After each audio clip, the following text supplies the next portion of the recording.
ಸುಂದರವಾದ ಅರ್ಥಪೂರ್ಣ ಕಾರ್ಯಕ್ರಮ.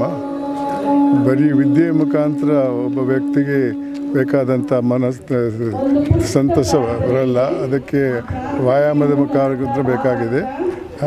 ಇದು ಯೋಗ ಅನ್ನೋದು ವಿದ್ಯೆಯ ಜೊತೆ ಮಾನಸಿಕ ಶಾಂತಿ ಕೂಡ ಕೊಡ್ತದೆ ಅಂತ ನಾನು ತಿಳ್ಕೊಂಡಿದ್ದೀನಿ. ಅದಕ್ಕಾಗಿ ಒಂದು ಸುಂದರ ಕಾರ್ಯಕ್ರಮ, ಅರ್ಥಪೂರ್ಣ ಕಾರ್ಯಕ್ರಮ ಅಂತ ನಾನು ಹೇಳಿದ್ದೀನಿ. ಒಳ್ಳೆ ಕೆಲಸ ಮಾಡ್ತಾ ಇದ್ದಾರೆ ಹೊಸಬೆಳಕು ಟ್ರಸ್ಟ್ನವರು. ಬಡವರಿಗೆ ವಸತಿ ಕೊಡ್ತಾರೆ, ಊಟದ ವ್ಯವಸ್ಥೆ ಮಾಡ್ತಾ ಇದ್ದಾರೆ. ಇದೊಂದು ಮಾನವೀಯತೆಯ ಪ್ರತೀಕ. ಇದನ್ನು ಎಲ್ಲರೂ ಬಳಸಬೇಕಂತ ತಿಳ್ಕೊಂಡಿದ್ದೀನಿ.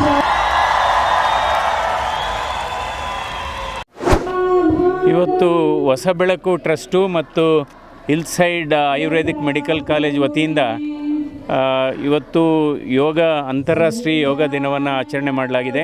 ಬಹಳ ಮುಖ್ಯವಾಗಿದ್ದು ಇಲ್ಲಿ ಮಕ್ಕಳಿಗೆ ಯೋಗಾಭ್ಯಾಸದ ಬಗ್ಗೆ ಹೆಚ್ಚು ಅರಿವು ಮೂಡಿಸ್ತಕ್ಕಂಥ ಕಾರ್ಯಕ್ರಮ. ನಾವು ಯಾವುದನ್ನೇ ನಾವು ಹೊಸದಾಗಿ ಹೇಳಬೇಕಾದ್ರೆ ಮಕ್ಕಳಿಂದನೇ, ಬಾಲ್ಯದಿಂದಲೇ ಅದನ್ನು ಹೇಳಿದರೆ ಸಾಮಾನ್ಯವಾಗಿ ಅದು ಚಿಕ್ಕ ವಯಸ್ಸಿನಿಂದನೇ ಈ ಉತ್ತಮವಾದಂಥ ಅಭ್ಯಾಸಗಳನ್ನು ಮಾಡಿದರೆ ಅವರ ಆರೋಗ್ಯ ಚೆನ್ನಾಗಾಗುತ್ತೆ. ಇವತ್ತು ಯೋಗ ಅನ್ನೋದು ದೇಹ, ಮೆದುಳು ಮತ್ತು ಮನಸ್ಸನ್ನು ಒಗ್ಗೂಡಿಸುವಂಥ ಒಂದು ವೈಜ್ಞಾನಿಕ ಪ್ರಕ್ರಿಯೆ. ಯೋಗದಿಂದ ಹಲವಾರು ಆರೋಗ್ಯದ ಬೆನಿಫಿಟ್ಸು ಇದೆ. ಅದರಿಂದ it improves your physical health, it improves your mental health and flexibility also. ಆಮೇಲೆ ಹಲವಾರು ಈ ಜೀವನ ಶೈಲಿ ಆಧಾರಿತ ಕಾಯಿಲೆಗಳಿಗೆ ಬಹಳ ಇದು ಒಂದು ಅಲ್ಲದ ಔಷಧಿ ಅಂತಲೇ ಹೇಳಬೇಕಾಗತ್ತೆ.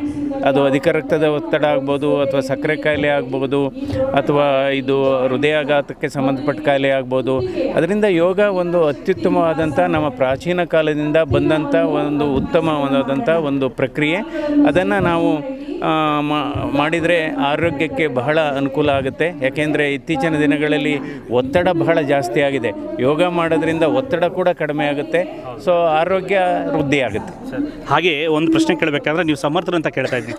ಸಾಮಾನ್ಯವಾಗಿ ಇಂದಿನ ಸಂಸ್ಥೆಗಳು, ವಿದ್ಯಾಸಂಸ್ಥೆಗಳಿರ್ಬೋದು, ಟ್ರಸ್ಟ್ಗಳಿರ್ಬೋದು, ಐಷಾರಾಮಿ ಮನುಷ್ಯರ ಹಿಂದ್ಗಡೆ ಹೋಗ್ತಾ ಇರ್ತಾರೆ. ಸರ್ ಯಾವಾಗಲೂ ಹೇಳ್ತಾ ಇರ್ತಾರೆ, ಭ್ರಷ್ಟಾಚಾರದ ಒಂದು ಪಾಲನೆ ಮಾಡುವಂಥ ಸಂದೇಶಗಳು ಸಿಗ್ತಾ ಇದೆ. ಅದು ಆರೋಗ್ಯಕರವಾಗಿರೋದಿಲ್ಲ. ಆರೋಗ್ಯಕರವಾಗಿ ಇಂಥ ಚಟುವಟಿಕೆಗಳು ಮಾಡಬೇಕು ಅಂತ ಹೇಳ್ತಾರೆ. ಸೊ ಹೊಸಬೆಳಕು ಟ್ರಸ್ಟ್ ಮತ್ತು ಹಿಲ್ಸೈಡ್ ವ್ಯೂಗೆ ನಿಮ್ಮ ಒಂದು ಆಶೀರ್ವಚನ.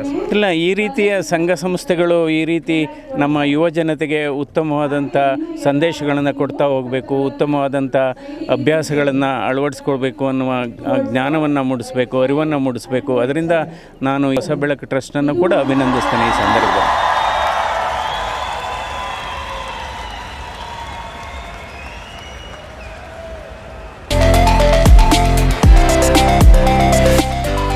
ಈ ಕಾರ್ಯಕ್ರಮದ ಆಯೋಜಕರು ಹೊಸಬೆಳಕು ಟ್ರಸ್ಟ್, ಅಧ್ಯಕ್ಷರಾದ ಡಾಕ್ಟರ್ ವಿಜಯ್ ಕುಮಾರ್, ಕಾರ್ಯದರ್ಶಿಗಳಾದಂಥ ಡಾಕ್ಟರ್ BV ರಶ್ಮಿ ರಾಣಿರವರು ತಮ್ಮ ಟ್ರಸ್ಟ್ನ ಎಲ್ಲ ಪದಾಧಿಕಾರಿಗಳೊಂದಿಗೆ ಅನೇಕ ಸೇವಾ ಕಾರ್ಯಕ್ರಮಗಳನ್ನು ಮಾಡ್ತಾ ಇದ್ದಾರೆ.